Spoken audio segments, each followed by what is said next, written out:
열왕기상 17장 7절에서부터 16절 말씀입니다.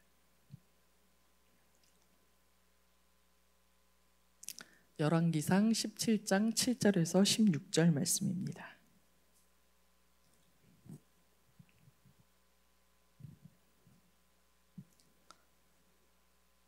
다 찾으셨으면 저와 교독하도록 하겠습니다. 땅에 비가 내리지 아니하므로 얼마 후에 그 시내가 마르니라. 너는 일어나 시돈에 속한 사르밧으로 가서 거기 머물라. 내가 그곳 과부에게 명령하여 내게 음식을 주게 하였느니라.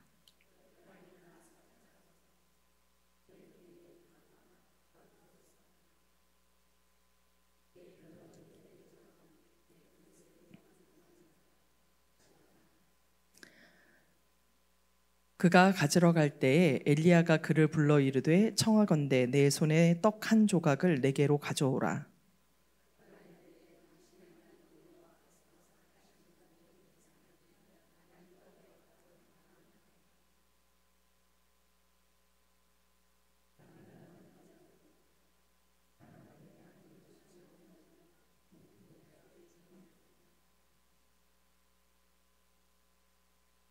엘리야가 그에게 이르되 두려워하지 말고 가서 내 말대로 하려니와 먼저 그것으로 나를 위하여 작은 떡 한 개를 만들어 내게로 가져오고 그 후에 너와 내 아들을 위하여 만들라.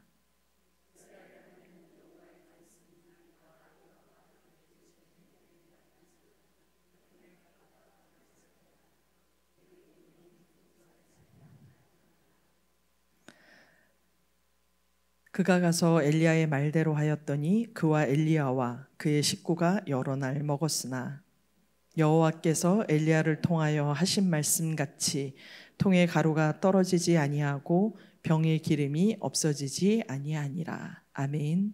함께 기도하겠습니다. 하나님 은혜를 감사합니다. 하나님께서 저희에게 은혜 부어주시려고 또한 말씀 앞에 서게 하시니 감사드립니다. 하나님 오늘 이 말씀 통하여서 저희들에게 주시는 말씀이 무엇인지 깨달아 알게 하여 주시기를 원하옵고 또한 말씀을 전하는 저에게 먼저 주셨던 그 은혜들을 우리 성도들과 함께 나누는 귀한 은혜가 있게 하여 주시기를 원합니다. 하나님 이 말씀 통하여서 하나님께서 우리를 얼마나 사랑하시는지 저희가 깨닫기를 원합니다. 하나님 더 알기를 원합니다. 하나님 저희에게 하나님이 어떠한 분이신지 알려주시기를 원합니다. 도우실 줄 믿사오며 우리를 사랑하시는 예수님의 이름으로 기도드립니다. 아멘. 오늘 말씀 7절 다시 한번 읽어보도록 하겠습니다. 7절입니다. 시작. 땅에 비가 내리지 아니하므로 얼마 후에 그 시내가 마르니라. 아멘. 오늘 말씀 처음은 땅에 비가 내리지 않는다라고 했습니다. 그리고 얼마 후에 그 시내가 말랐다고 말씀하고 있습니다. 땅에 왜 비가 내리지 않을까요? 비가 안 내릴 수도 있죠, 그죠? 오늘도 내린다고 그랬었는데 올 때 보니까 안 내렸는데 다시 오고 있나요? 저 올 때는 안 왔었는데요. 땅에 비가 안 내릴 수 있습니다. 그런데 보니까 땅에 비가 내리지 않고 얼마가 지나지 않아서 그 시내가 말랐다고 합니다. 그럼 그 시내가 뭘까요? 요거를 살펴보려고 저희가 저 또 앞쪽으로 훨씬 가야 됩니다. 저희가 17장 7절부터 읽기 시작했잖아요. 16장으로 넘어가도록 하겠습니다. 맨 마지막에 16장 29절에서 33절입니다. 저하고 또 교독 한번 해볼까요? 유다의 아사왕 제38년에 오므리의 아들 아합이 이스라엘의 왕이 되니라. 오므리의 아들 아합이 사마리아에서 22년 동안 이스라엘을 다스리니라. 보이시나요? 네네, 30절. 네.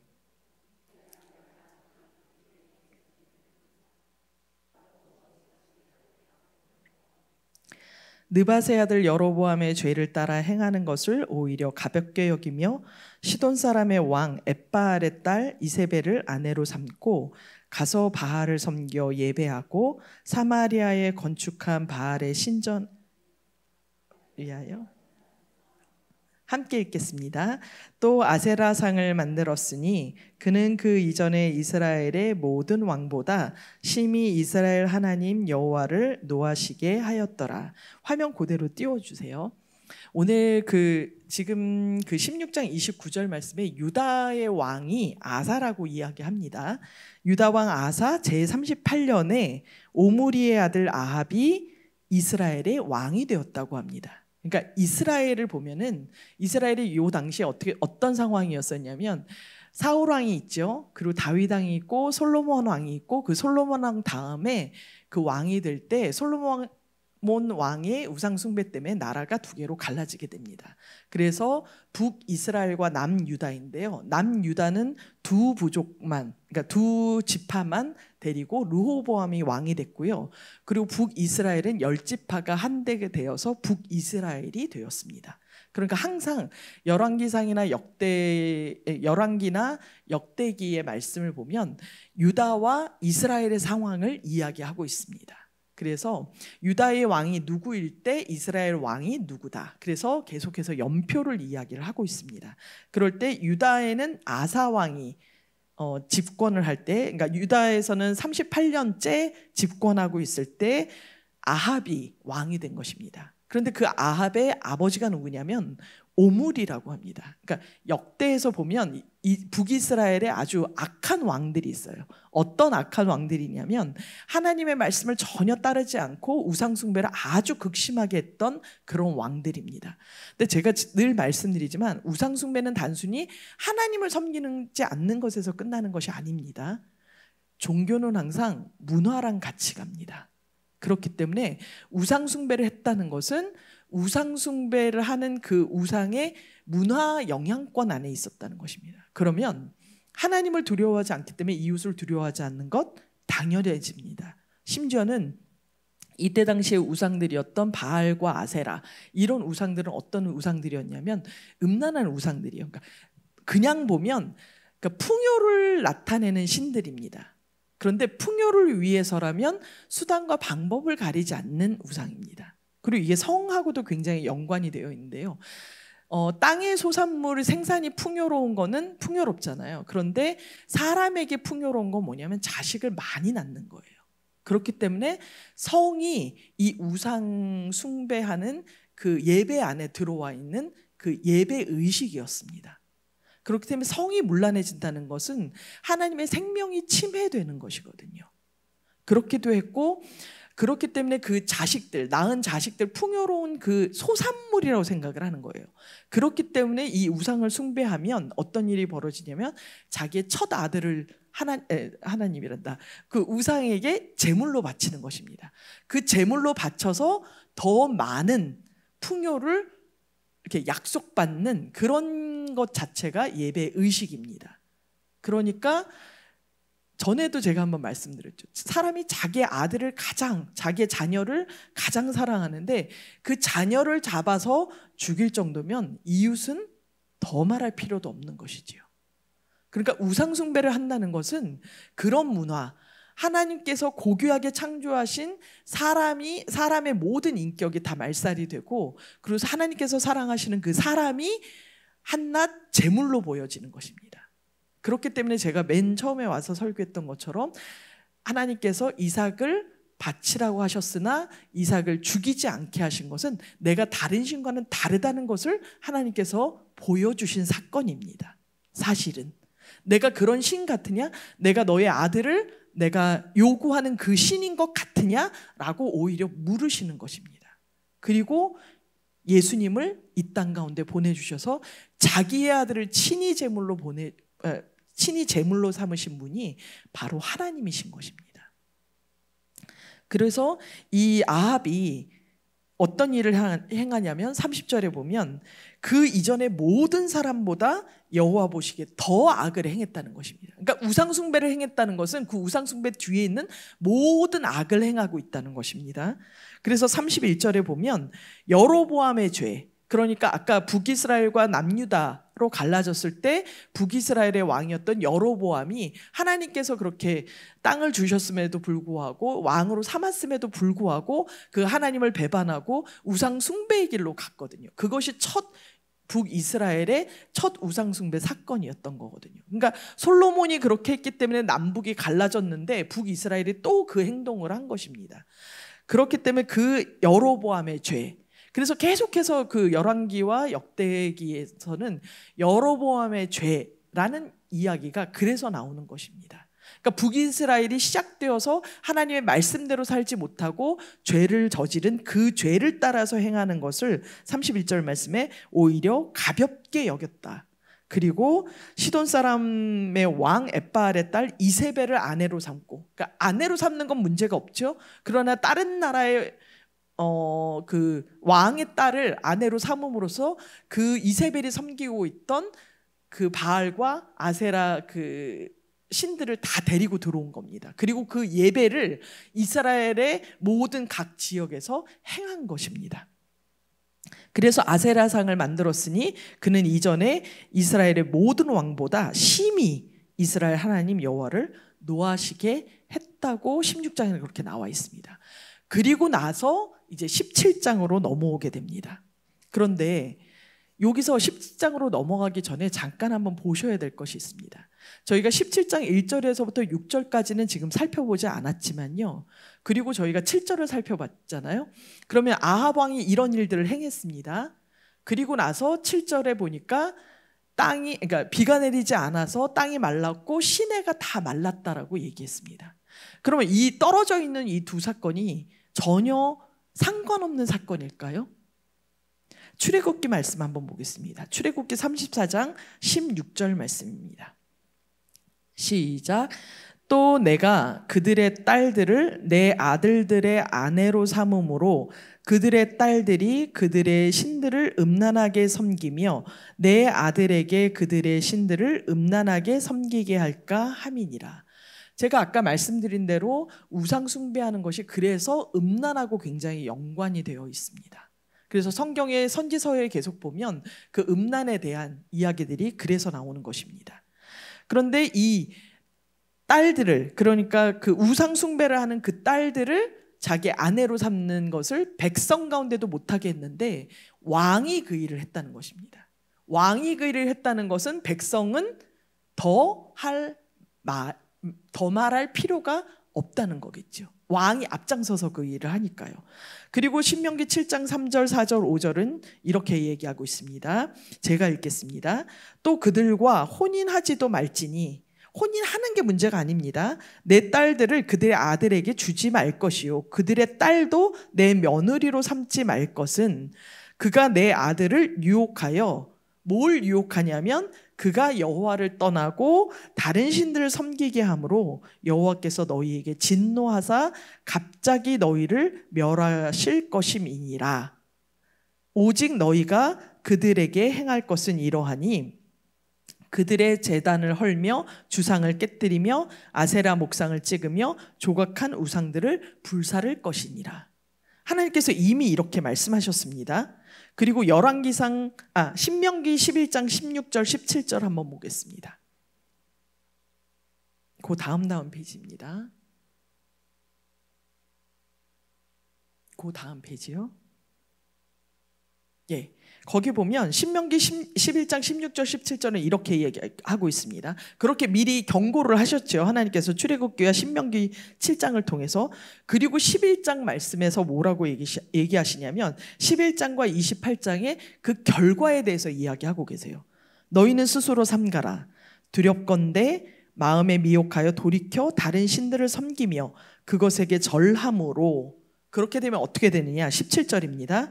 여호와께서 너희에게 진노하사 하늘을 닫아 비를 내리지 아니하여 땅이 소산을 내지 않게 하심으로 너희가 여호와께서 주신 아름다운 땅에서 속히 멸망할까 하노라. 28장 24절입니다. 여호와께서 비 대신에 티끌과 모래를 내 땅에 내리시리니 그것들이 하늘에서 내 위에 내려 마침내 너를 멸하리라.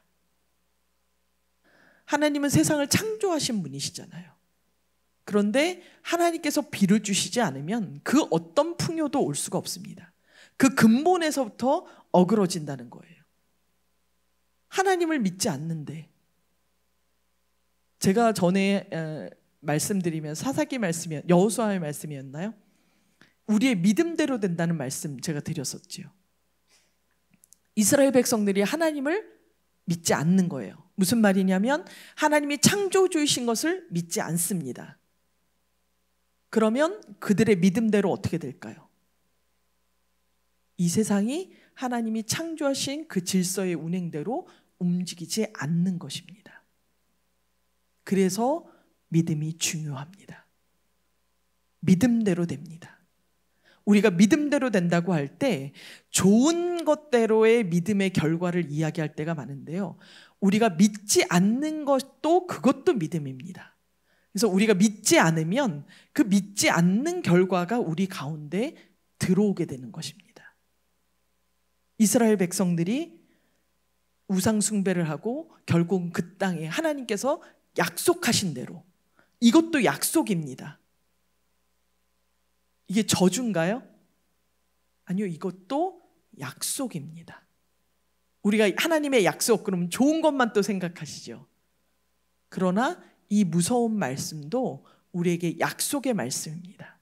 그래서 하나님의 말씀이 변치 않고 확실하다는 것은, 하나님께서 말씀하신 것은 그대로 이루어지기 때문에 무서운 것입니다.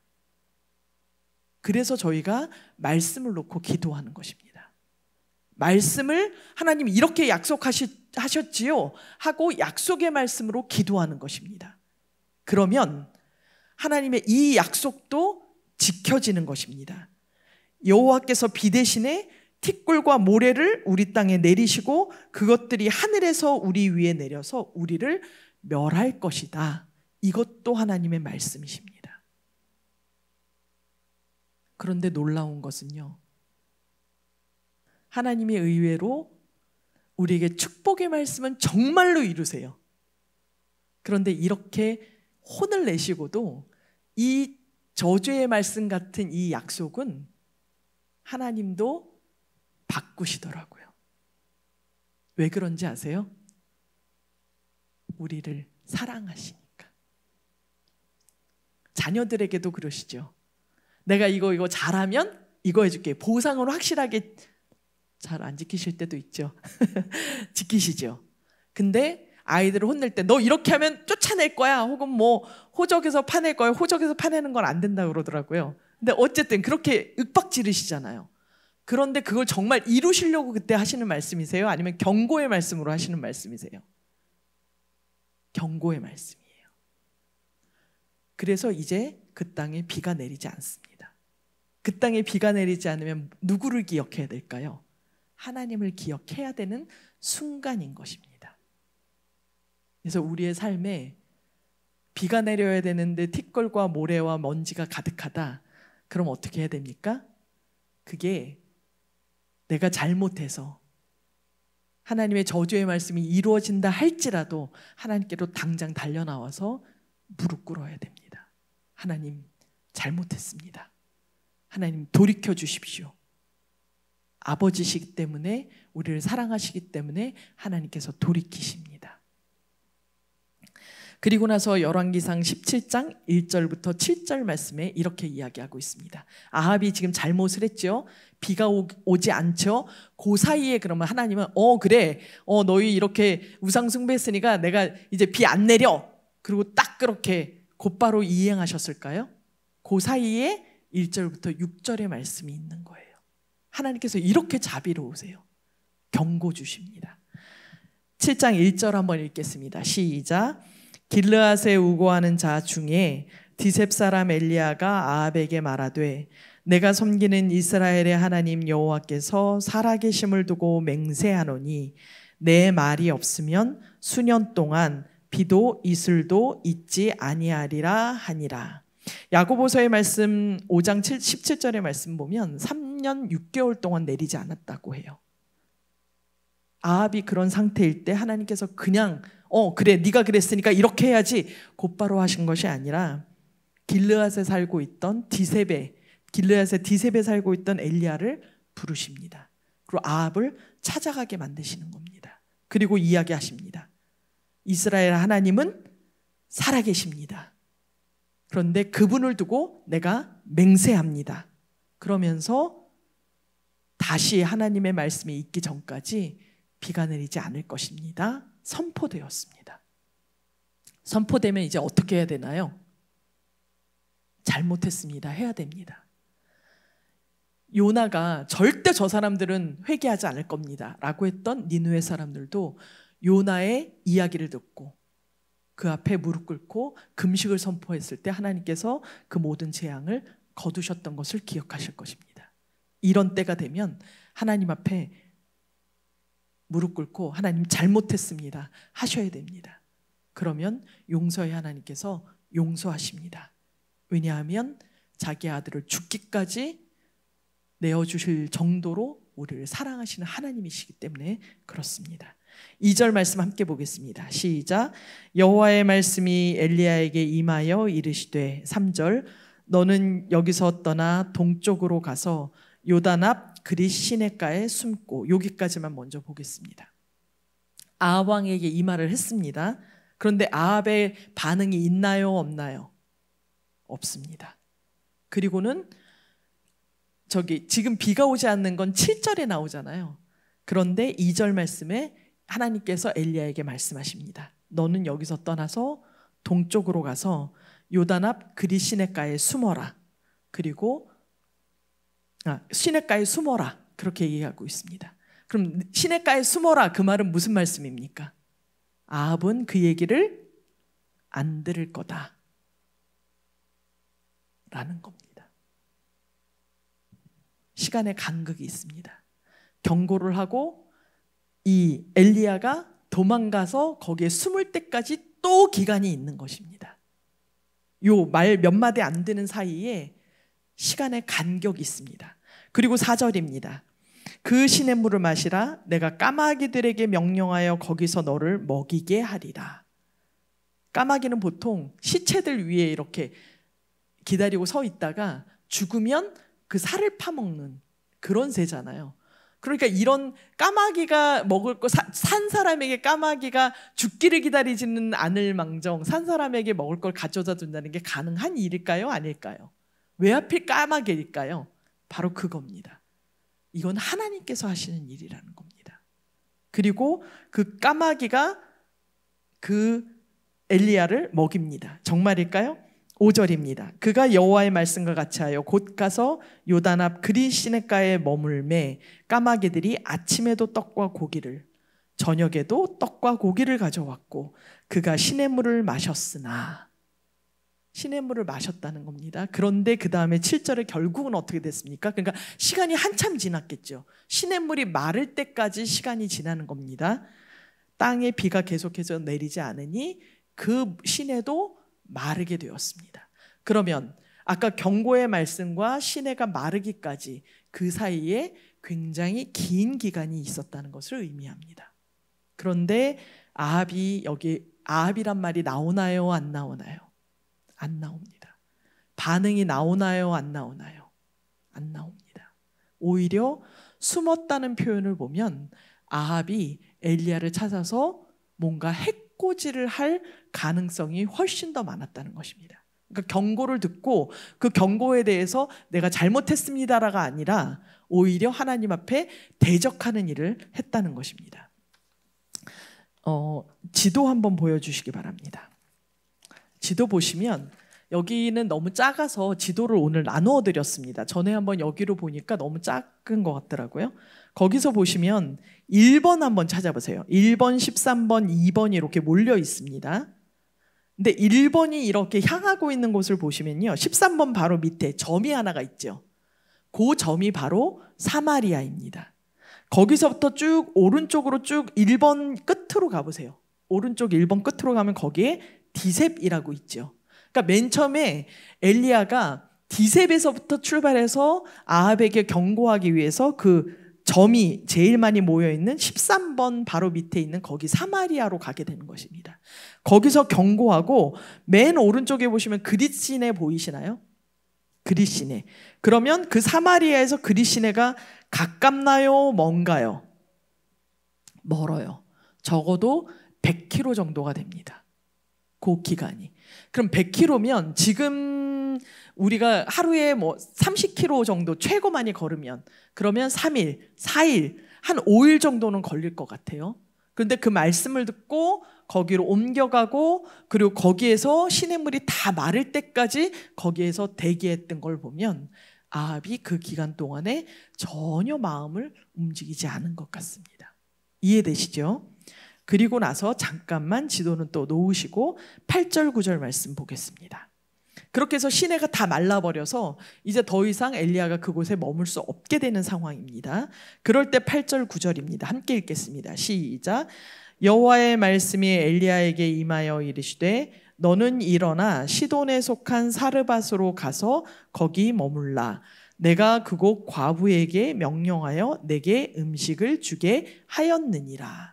하나님께서 뭐라고 얘기하시냐면 너는 이제 일어나라. 그리고 시돈에 있는 사르밧으로 가서 거기에서 머물러라. 이제 이 그리시네가에는 물이 다 말랐으니 거기로 가는데 누구에게 명령을 하셨대요?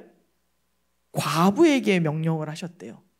그리고 뭐라고 그랬냐면 내게 음식을 주도록 이미 명령을 하셨다는 겁니다. 그러면 그 과부는 명령을 받았으니까 이제 엘리야는 가기만 하면 되는 거죠. 다시 한번 지도 보겠습니다. 지도 오른쪽에 보시면 그리시네가 있고요. 그리시네에서 3번 길을 따라서 쭉 올라가시면 어디가 나오나요? 시돈의 사르밧이라는 곳이 나옵니다. 이 거리는 가까울까요? 멀까요? 아까 여기 사마리아에서부터 더 멀어요. 제가 구글 지도로 정확하게 찍어보니까요. 여기가 직선거리로 150, 조금 길을 따라서 가게 되면 180km더라고요. 그러면 거의 7일 정도를 걸어가야 되는 거리입니다. 그런데 여기가 이렇게 평탄한 길은 아니거든요. 그러니까 7일보다 훨씬 더 오래 걸렸을 것 같아요. 한 가지 의문이 듭니다. 이 근처에는 과부가 없나? 저기 시돈 사르밧에 모여 사나? 그런 생각이 좀 듭니다. 왜 하필 저렇게 멀리 가도록 하셨을까 하는 의문이 듭니다. 어쨌든 180km를 혹은 150km를 걸어서 이제 갔습니다. 이 말씀을 들었으니 이제 어떻게 할 것 같은가요? 엘리야가 10절 말씀입니다. 시작. 그가 일어나 사르밧으로 가서 성문에 이를 때에 한 과부가 그곳에서 나뭇가지를 줍는지라.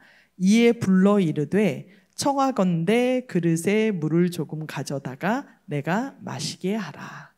드디어 먼 길을 걸어서 사르밧으로 갔습니다. 그래서 성문에서 누구를 만났냐면 정말 과부를 만난 거예요. 근데 그 과부가 하고 있던 일이 뭐냐면 나뭇가지를 줍는 겁니다. 보통 고아와 과부들은 떨어진 것을 줍습니다. 나무를 할 힘도 없고 그리고 곡식을 그러니까 기를 수 있는 땅도 없기 때문에 주로 추수하고 난 다음에는 그것을 땅에 떨어진 것은 이삭은 줍지 말라고 하기 때문에 그 이삭을 줍지요. 룻도 그렇게 했었고요. 그리고 여기서도 나무는 직접 패지 못하니까 나무를 베고 남은 나뭇가지를 줍고 있는 한 여자를 만납니다. 그리고 이 여인에게 뭐라고 얘기하냐면 물을 조금 가져다가 내가 마실 수 있게 해주십시오 라고 말했습니다. 11절 말씀을 읽겠습니다. 시작. 그가 가지러 갈 때에 여기까지 그 여자가 그 말을 듣고 가지러 갈 때입니다. 처음부터 말했으면 될 텐데 가지러 가는 그 뒤통수에다 대고 이야기하는 것 같습니다. 계속 읽겠습니다. 엘리야가 그를 불러 이르되 청하건대 내 손에 떡 한 조각을 내게로 가져오라. 정당한 요구입니까? 잘 얘기한 것 같습니까? 아니라고 생각하시는 분. 정당하지 않다. 정당하다. 저는 정당하다고 봅니다. 왜 정당하다고 볼까요? 아까 하나님께서 그러셨잖아요. 그곳 과부에게 내가 이미 명령해놨다. 음식 너한테 줄 거다 라고 얘기하셨으니까 엘리야는 뭐라고 얘기했나요? 물도 주고 나한테 떡도 줘라. 정당합니다. 여기까지 보면 정당합니다. 12절 말씀 보겠습니다. 시작. 그가 이르되 당신의 하나님 여호와께서 살아계심을 두고 맹세하노니 나는 떡이 없고 다만 통에 가루 한 움큼과 병에 기름 조금뿐이라. 내가 나뭇가지 둘을 주워다가 나와 내 아들을 위하여 음식을 만들어 먹고 그 후에는 죽으리라. 아이고, 정당합니까? 안 정당합니까? 이때 돼선 이제 안 정당해요. 아까는 하나님께서 분명히 말씀하셨잖아요. 그죠? 그러니까 뭐 그 과부에게 뭐가 있으니까 가라고 하셨겠죠. 그런데 이 과부 얘기를 들어보니까 전혀 다른 말을 합니다. 하나님이 제게 말씀하셨습니다 라는 말도 없고요. 심지어는 상황이 어떠냐면 당신의 하나님, 그러니까 이 여자는 자기가 하나님도 모른다 이 소리입니다. 아까 분명히 하나님이 그 여자한테 했다고 했는데 이 여자는 당신의 하나님을 매 살아계심을 두고 내가 맹세하는데 뭐라고 얘기하냐면 나는 이제 떡도 없습니다. 통에 가루 조금 있고 병에 기름 조금 있어서 심지어는 나뭇가지 2개를 가져다 피울 정도. 그래도 제가 먹을 떡 같으면 한 2만은 해야 되니까 나무 큰 거 하나는 돼야 될까? 하여튼 좀 많이 돼야 될 것 같은데 나무 가지 2개를 피울 정도밖에 안 되는 양이라는 거예요. 그거 2개만 주어도 충분히 구울 수 있는 정도의 양. 떡도 떡 나름이죠. 뭐 이렇게 이야기하시는 분들도 계시던데 나뭇가지 2개로 끓일 수 있는 그 정도밖에 안 되는 데다가 나와 내 아들을 위해서 음식 만들어 먹고 그 후에는 어떻게 하겠다고요? 죽으리라. 죽겠다, 자살해야지 그 얘기를 하는 게 아닙니다. 죽을 수밖에 없는 상황입니다. 그 뒤에는 어떻게 될지 모릅니다. 하나님께서 늘 고아와 과부를 선대하고 그들을 도와주라고 하시는 말씀은 2가지의 의미가 있습니다. 첫 번째로 그 사람들은 아무 누구에게서도 도움을 얻을 수 없는 사람들이기 때문에 그렇습니다. 2번째는 그 사람들을 도와줘 봤자 나에게 다시 돌아올 그 사람들이 갚을 능력이 없다는 것을 이야기합니다. 그것은 무슨 말이냐면 그 사람들은 갚을 수 없기 때문에 하나님께서 너에게 직접 갚겠다라고 하시는 말씀입니다. 지금 과부의 상황이 너무 어려운 상황입니다. 저 같으면 죄송합니다. 그리고 제가 갖고 있던 것도 드렸을 것 같습니다. 그런데 13절 말씀은 이렇게 이야기하고 있습니다. 함께 읽겠습니다. 시작.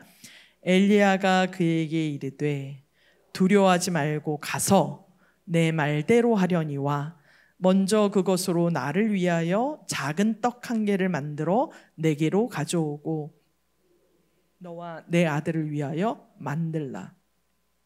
저는 여기서 좀 섭섭한 말이 있더라고요. 내 말대로 해라. 그러니까 이 여자가 뭐라고 그랬냐면 지금 요 떡 먹고 저희는 죽을 겁니다 라고 했는데 네 말대로 해라. 그런데 거기다가 더 야속한 소리를 합니다. 작은 그러기 전에, 그러니까 먹고 죽기 전에 나한테 떡 좀 갖고 와라. 이렇게 얘기를 하는 거예요. 피도 눈물도 없는 엘리야 같으니라고. 14절 말씀 한번 보겠습니다. 시작.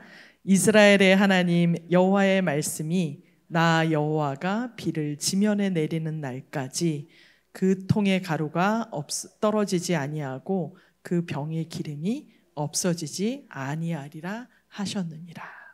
아멘. 하나님의 말씀이 정당한 것 같았습니다. 그런데 사정을 듣고 보니 전혀 그렇지 않았습니다. 그러나 다시 하나님의 명령이 정당해지는 이유가 여기에 나옵니다. 하나님께서 말씀하셨습니다. 하나님께서 비를 지면에 내리는 날까지 그 통의 가루가 없어지지 아니하고 그 병의 기름이 없어지지 않을 것이다. 이 여인이 잘못한 것은 없어 보입니다. 그러나 우리가 속해 있는 그 사회가 악으로 물들어갈 때 그 안에 있는 우리도 고통당하게 됩니다. 이 여인도 고통당하고 있는 그 공동체 중에 일원입니다. 우리가 나라와 민족을 위해서 또 우리 교회를 위해서 우리 지역사회를 위해서 기도해야 되는 이유는 우리가 그 안에서 살고 있기 때문에 그렇습니다. 우리가 그 공동체의 짐과 공동체의 죄를 우리가 함께 받기 때문에 그렇습니다. 여리고에서 이겼던 이스라엘 백성들이 아이성을 앞두고 아간 한 사람이 잘못했지만 그 이스라엘 백성들이 많이 고초를 당했습니다. 공동체의 잘못은 우리의 잘못입니다. 곧 우리의 고통이 됩니다. 그렇기 때문에 우리가 나라와 민족을 위해서, 교회를 위해서, 내가 속한 공동체를 위해서, 내가 만나는 사람들을 위해서 기도해야 되는 까닭이 거기에 있습니다. 그런데 이 여인에게 하나님께서 특별한 은혜를 부어주신 것입니다. 아까 그 그리시네가 주변에는 과부가 없었겠습니까? 그런데 떡 한 번 구워 먹고 죽을 수밖에 없는 이 여인에게 하나님께서 엘리야를 보내신 것입니다. 왜요? 살리시려고. 죽을 그 상황에서 살리시려고. 누가복음 4장 25절에서 26절은 이렇게 이야기하고 있습니다. 내가 참으로 너희에게 이르노니 엘리야 시대에 하늘이 3년 6개월간 닫히어 온 땅에 큰 흉년이 들었을 때 이스라엘에 많은 과부가 있었으되 엘리야가 그중 한 사람에게도 보내심을 받지 않고 오직 시돈 땅에 있는 사렙다의 한 과부에게 뿐이었으며. 하나님께서 때로 우리에게 요구하시는 사명들이 있습니다. 아무것도 없는 나에게, 나 살기도 힘든 나에게 하나님께서 은혜 부어주시고 다른 사람을 위해서 기도하라고 하시고 다른 사람을 섬기라고 하시고 또한 교회에서 봉사하라고 하시고 또 없는 돈까지도 이웃을 위하여서, 교회를 위하여서 요구하실 때가 있습니다. 그러나 그것이 하나님께서 우리를 살리기 위하여서인 줄 압니다. 우리의 인생이 편안하게 흘러가고 아무 문제 없이 흘러가면 얼마나 감사하겠습니까? 그런데 인생을 살아가면서 우리 앞에 턱턱 우리의 가슴을 힘들게 하는 사건들이 벌어집니다. 다른 사람들처럼 명예가 있는 것도, 돈이 있는 것도, 또한 든든한 백이 있는 것도, 인맥이 있는 것도 아니고 내 몸뚱아리 하나 있는데 그 몸마저도 아플 때가 있습니다. 그러나 그때를 하나님께서 우리에게 주신 것은 우리로 살게 하려는 것입니다. 제가 많은 성도님들을 이제까지 목회를 하면서 만나보면 하나님 언제 만나셨어요? 이야기 들어보면 하나같이 제가 등 따시고 배부를 때요 라고 대답하시는 분 한 분도 안 계세요. 누군가가 아플 때, 사업이 망했을 때, 내 인생의 괴로움 가운데 그때 하나님을 만났다고 이야기하세요. 우리의 인생 가운데는 길면 120, 150이라 할지라도 어려움은 지나가게 돼 있습니다. 아무리 더워도 처서가 오고 입동이 오고 그럼 여름은 물러가듯이 지나갑니다. 그러나 그 이후에 영원한 생명은요. 그것 때문에 우리에게 이 어려운 가운데서도 하나님은 우리를 찾아오시는 것입니다. 비가 다시 지면에 내리는 날까지, 우리가 주님 앞에 다시 서는 그날까지 병의 기름과 통의 가루가 떨어지지 아니하도록 우리가 그 은혜의 음식들을 먹고 이 땅을 살아갈 수 있도록 하나님께서 우리를 향해서 찾아오시는 것입니다. 우리의 작은 은사도 하나님께서 부어주시는 은혜로 말미암아 하나님께 드릴 수 있는 것입니다. 찬양하는 은사로, 또는 설교하는 은사로, 말씀을 듣는 은사로, 듣고 가족들에게 전하는 은사로, 예배에 참여하시는 그 은사로도 하나님께서 우리를 살리시려고 하십니다. 사실은 제가 몸이 참 좋지 않습니다. 수요 여성 예배 때 한번 이렇게 기도하고 나면 온몸이 젖어서 오늘은 제가 너무 기도를 많이 했어요. 하나님, 제가 설교 시작할 때 몸이 이렇게 다 젖어 있어, 옷이 젖어 있어서 계속 이렇게 말리면서 설교를 하거든요. 그리고 설교를, 제가 은혜가 충만한 사람도 아니고 말씀이 탁월한 사람도 아니고 매일 이렇게 설교를 설 때마다 사실은 굉장히 두렵고 어렵습니다. 정말 요 통에 있는 요거 구워 먹고 다음엔 못하겠다. 하나님 좀 살려주십시오 하는 기도가 아침에 눈을 뜨고 일어나면 나오는 것이 사실 제 요즘의 상황입니다.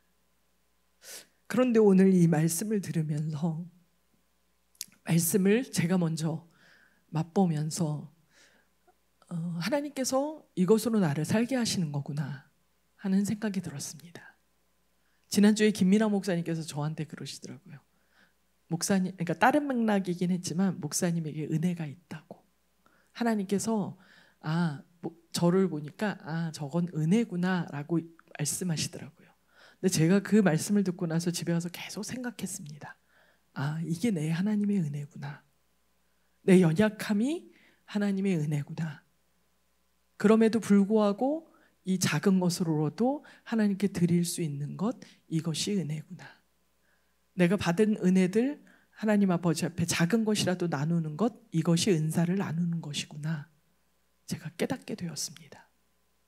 하나님께서 엘리야를 시켜서 사렙다 과부에게 찾아가게 하셨습니다. 그 먼 길을 걸어서 오직 그 한 여자에게, 우리에게도 마찬가지입니다.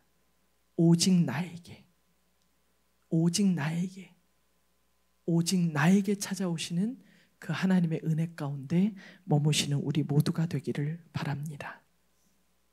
15절과 16절 말씀 함께 읽겠습니다. 시작.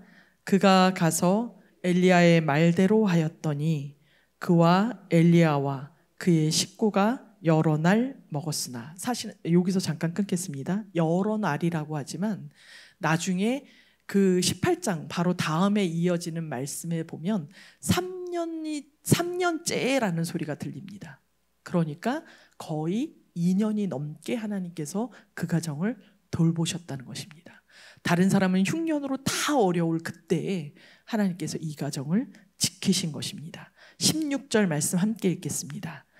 여호와께서 엘리야를 통하여 하신 말씀같이 통의 가루가 떨어지지 아니하고 병에 기름이 없어지지 아니하니라. 하나님께서는 우리의 모든 필요와 모든 어려움들을 알고 계십니다. 그리고 우리에게 요구하시는 것은 그럼에도 불구하고 우리를 살리고자 하십니다. 그 어려움 속에서 우리를 살게 하시는 그 좋으신 하나님이 깨달아지시는 우리가 되기를 바랍니다. 마태복음 6장 31절로 34절 읽고 말씀을 마치겠습니다. 시작. 그러므로 염려하여 이르기를 무엇을 먹을까, 무엇을 마실까, 무엇을 입을까 하지 말라. 이는 다 이방인들이 구하는 것이라. 너희 하늘 아버지께서 이 모든 것이 너희에게 있어야 할 줄을 아시느니라. 그런즉 너희는 먼저 그의 나라와 그의 의를 구하라. 그리하면 이 모든 것을 너희에게 더하시리라. 그러므로 내일 일을 위하여 염려하지 말라. 내일 일은 내일이 염려할 것이요 한날의 괴로움은 그날로 족하니라. 하나님께서 이 어려운 흉년 가운데, 이 어려운 상황 가운데 그 여인을 찾아와 주신 것처럼 우리의 이 흉년 가운데 하나님께서 찾아와서 우리를 만나 주실 줄 믿습니다. 그리고 그 만난 하나님을 모든 사람들에게 나누실 수 있는 우리 모두가 되기를 바랍니다. 하나님께서 우리에게 무언가를 요구하시는 것은 우리를 죽이려 하심이 아니라 우리를 살리려 하심인 것을 고백하시는 우리 모두가 되기를 바랍니다. 찬양하도록 하겠습니다.